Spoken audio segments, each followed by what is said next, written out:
യേശുമിശിഹായിക്ക് സ്തുതിയായിരിക്കട്ടെ. വിശുദ്ധ യോഹന്നാൻ അറിയിച്ച സുവിശേഷം 2-ാം അധ്യായം 21-ാം വാക്യം.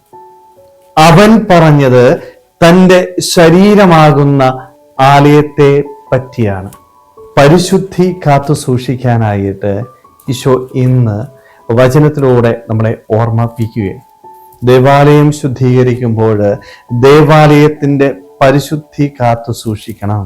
അതേപോലെ തന്നെ തൻ്റെ ശരീരമാകുന്ന ആലയത്തിൻ്റെ പരിശുദ്ധി കാത്തു സൂക്ഷിക്കാനായിട്ട് നമുക്ക് സാധിക്കണം.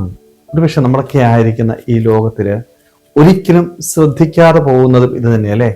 ഒത്തിരിയേറെ തിന്മകൾക്ക് അടിമപ്പെട്ട് ജീവിക്കുന്ന വ്യക്തികളായിട്ടൊന്ന് മാറുകയാണ്. ശരീരത്തിന്റെ പരിശുദ്ധിയെ കുറിച്ച് ഒരുപക്ഷെ നമ്മളൊന്നും ഇന്ന് ചിന്തിക്കാറ് പോലുമില്ല. എല്ലാത്തരം തെറ്റുകളും എൻ്റെ ശരീരത്തിൽ ചെയ്യുന്ന വ്യക്തികളായിട്ട് പലപ്പോഴും നമ്മൾ ഇന്ന് മാറിപ്പോവുക. ഇതൊന്നും വലിയ തെറ്റല്ല എന്നുള്ള മിഥ്യാധാരണയിൽ ജീവിക്കുന്ന വ്യക്തികളാണ്. അതുകൊണ്ടാണ് ഈശോ വചനത്തിൽ കൃത്യമായിട്ട് പറയുന്നത്, നിന്റെ ശരീരത്തിന്റെ പരിശുദ്ധി കാത്തു സൂക്ഷിക്കാനായിട്ട് നിനക്ക് സാധിക്കണം. തെറ്റുകളും പാപങ്ങളും നിന്റെ ചുറ്റുപാടുമുണ്ട്, പക്ഷെ അതിൽ നിന്ന് അകന്ന് വിശുദ്ധിയോടുകൂടി നിന്റെ ശരീരത്തെ കാത്തു സൂക്ഷിക്കാൻ പറ്റണം. കാരണം നിന്റെ ശരീരം എന്ന് പറയുന്നത് ദൈവം വസിക്കുന്ന ആലയമാ. ദൈവം നിന്റെ ശരീരത്തിൽ വസിക്കുന്നുണ്ട്. അനുദിനം വിശുദ്ധ കുർബാന നീ സ്വീകരിക്കുമ്പോൾ കുർബാനയായിട്ട് നിന്റെ ഈശോ നിന്റെ ശരീരത്തിന്റെ ഭാഗമായിട്ട് കടന്നു വരികയാ.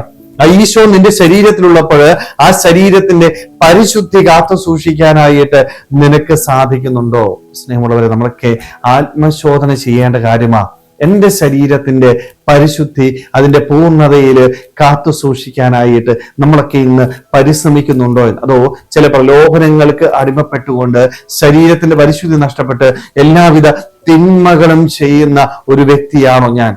ആണെങ്കിൽ അതിൽ നിന്ന് അകലുവാനായിട്ട് നമ്മുടെ ശരീരത്തിന്റെ ശ്രേഷ്ഠത മനസ്സിലാക്കണം. ദൈവം വസിക്കുന്ന ആലയമാണ് എന്ന് തിരിച്ചറിയുവാനായിട്ട് അത് പരിശുദ്ധിയോടുകൂടി കാത്തു സൂക്ഷിച്ച് ലോകമോഹങ്ങളിൽ നിന്ന് അകന്ന് ജീവിക്കുവാനായിട്ട് എപ്പോഴും വിശുദ്ധമായ ജീവിതം നയിക്കുവാനായിട്ട് നമുക്ക് ഓരോരുത്തർക്കും ആത്മാർത്ഥമായിട്ട് ആഗ്രഹിക്കാൻ പരിശ്രമിക്കാം. ദൈവം നമ്മളെല്ലാവരെയും സമൃദ്ധമായിട്ട് അനുഗ്രഹിക്കട്ടെ. ആമേൻ.